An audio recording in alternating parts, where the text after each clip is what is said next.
బాబు గణపతి అన్నం తిను బాబు. ఇంకా కళ్ళప్పగించి ఏం చూడమన్నా నాకు ఆ ముద్ద. నువ్వు పున్నామ నరకం నుంచి తప్పించుకోవడానికి నన్ను బ్రతికించే కన్నా నన్ను ప్రత్యక్ష నరకం నుంచి తప్పించి పుణ్యం కట్టుకోనన్నా.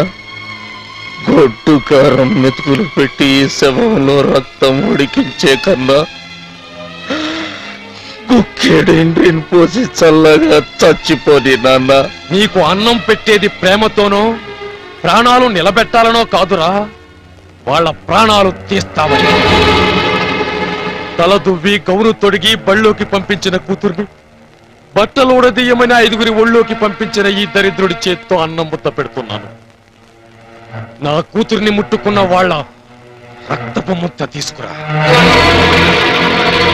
లంగా బొందు బిర్రుగా కట్టావేంటే మాకు ఇబ్బందిగా ఉండదా అని దాని గద్దల్లో తంతే వచ్చిన నీ చెల్లెలి కన్నీళ్లతో కలిపి పెడుతున్న బుత్తరా ఇది. శుభ్రంగా తిని వాళ్ళ గుండెకాయలతో నాకు పిండం పెట్టాలా?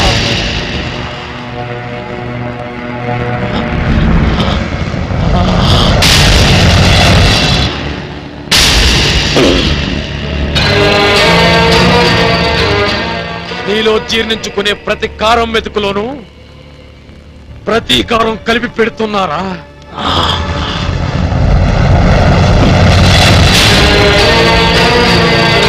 మన అందరి కన్నీళ్లతో ఉడికిన ఈ ముద్ద నీ రక్తం ఉడికించే అగ్నికుండం కావాలి.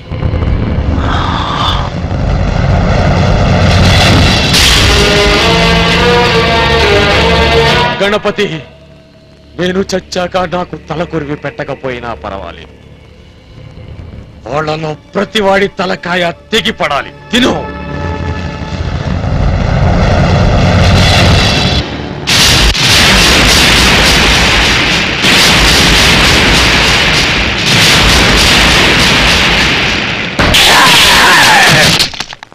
రై ఏంటో చూడు.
ఐపీసీ సెక్షన్ 302 ప్రకారం నేరస్తుడు ముద్రగడ గణపతి వరప్రసాద్కి ఉరి శిక్ష విధించడమైనది. నా అన్నవాడు చావుకు దగ్గరై నా అన్నవాడు లేని నా చెల్లిని ఆకలి తీరుస్తామని అన్నం పెడతామని వాళ్ళ ఆకలి తీర్చుకున్నారు సార్. చెప్పండి స్వామి, నేను మర్డర్ చేశానా, మోక్షం కలిగించానా? చెప్పండి. ఏంటి స్వామి కన్నీళ్లు కారుస్తున్నారా? ఈ అభాగ్యుడి కథ విని బాధపడుతున్నారా? స్వామి, నా కావలసింది ఓదార్పు కాదు, ఒక్కరోజు విడుపు. స్వామి, నన్ను ఒక్కరోజు వదిలేయండి. నా బతుకులో నిప్పులు పోసిన వాళ్ళ కష్టాలకు నిప్పంటిచ్చొస్తాను. ఆ తర్వాత మీ ఇష్టం. ఒకేసారి ఊరి తీస్తారు, 100 సార్లు హింసించి చంపుతారు. మీ ఇష్టం స్వామి, మీ ఇష్టం. నిన్ను ఒక రోజంతా వదిలిపెట్టి నేను భజనలో కూర్చోవాలంటావు. స్వామి శరణయ్యప్ప, నిన్ను అరగంట బయటికి తీసుకెళ్తేనే ఒక మర్డర్ చేసుకొచ్చావే, ఒక ఫుల్ డే వదిలిపెడితే అమ్మో ఇంకేమైనా ఉందా? భారతదేశంలో జనాభా ఎక్కువ అన్న వాడిని చెప్పించి కొట్టే స్థాయిలో మర్డర్లు చేయవు నాయనా. నా వల్ల కాదు ప్లీజ్. ఇలా ఫ్లాష్ బ్యాక్లన్నీ వింటూ పోతే ఈ సెంట్రల్ జైల్లో సెల్లుకు ఒకడికి సెంటిమెంట్ స్టోరీ ఉంటుంది. మా అమ్మని చంపారండి, మా ఆయన్ని పొడిచారండి అంటూ చెప్పిన ఫ్లాష్ బ్యాక్లన్నీ విని మిమ్మల్ని వదిలిపెడితే ఈ దేశంలో శవాలు, ఈ జైల్లో మేము మిగులుతాం. ఇంకాసేపు నీ కన్నీటి కథ వింటే నాకు టెన్షన్ వచ్చి ఈ మాలకి సెలవిచ్చి నల్లలుంగి విప్పేసి జీన్స్ ప్యాంట్ వేసుకొని నేను రిప్లై అయిపోగలను. వద్దు స్వామి వద్దు, ఇప్పటికే సెంటిమెంట్కి పోయి ఆయింట్మెంట్ రాయించుకున్నాను. నా వల్ల కాదు స్వామి. స్వామియే శరణమయ్యప్ప. వెళ్ళండి స్వామి, వెళ్ళండి. సాటి మనిషి బాధార్థం చేసుకోలేని మీ భక్తికి శతకోటి దండాలు. వెళ్ళి మీ పెళ్ళాం బిడ్డలతో జల్సాగా గడిపి డిసెంబర్లో శబరిమలకి, మేళల్లో సిమ్లా ట్రిప్పులు వేసుకొని వచ్చిన జీతాలు లెక్కలు కట్టుకుంటూ బతికేయండి. పండి స్వామియే శరణమయ్యప్ప.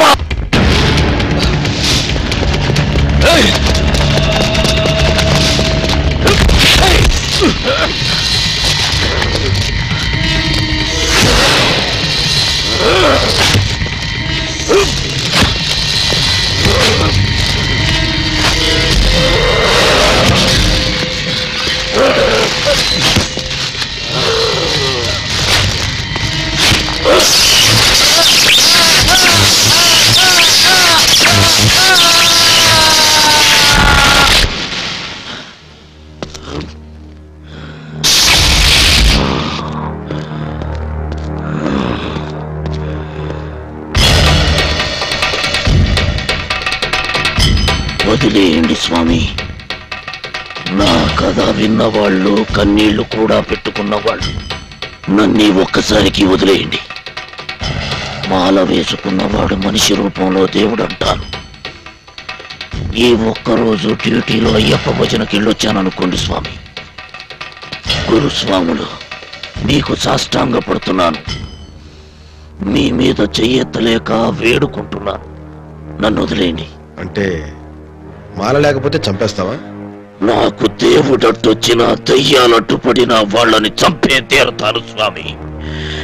నా కుటుంబమే నాశనమైపోయింది. నా బతుకు గాజు పెంకులైపోయింది.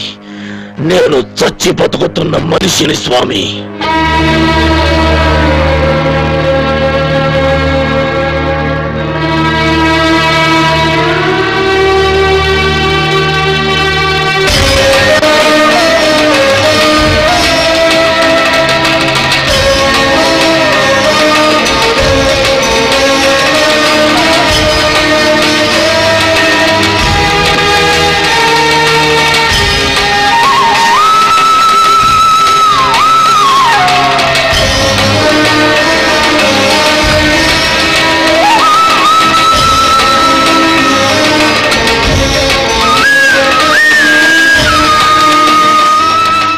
బూతులు మాట్లాడడం ఎంత పాపమో జైలునే గుడిగా నమ్మిన వాడిని నిన్ను సమర్థించడం అంతే పాపమని జైలు బయటకు వచ్చాను. దీక్ష తీసుకుని అయ్యప్పను కొలుస్తూ ఒక మనిషిని చంపు అంటూ చెప్పలేక మూగవేదన అనుభవించానయ్యా. అందుకే కాసేపు దీక్షని బ్రేక్ చేశాను. ఇప్పుడు ఉప్పు కారం తింటున్న మనిషిగా చెప్తున్నాను, వెళ్ళి చంపేశాను. ఒక్కరోజు కాదు, ఎన్ని రోజులైనా సరే నీకు అన్యాయం చేసిన వాళ్ళకి సమాధి కట్టి, ఇది గణపతి కట్టిన సమాధి, ఇది దుర్మార్గానికి పెట్టిన చితి అని చాటి చెప్పి రౌడీయిజం అనే పదం డిక్షనరీలో లేకుండా చేశాను. గూండాయిజం గుర్తులు సమాజం గడప అవతల వరకు తరిమి కొట్టి, ఇది గణపతికి ఇస్తున్న గీతరా అని జబ్బ చరిచి చెప్పిరా. వెళ్ళు. సమరమే చేస్తావో అశ్వమేధమే చేస్తావో చేసి నాకీ వరాన్నిచ్చి మీరు దేవుడైపోయారు స్వామి. ఇక దయ్యాల సంగతి నేను చూసుకుంటా. వస్తాను స్వామి, వస్తాను.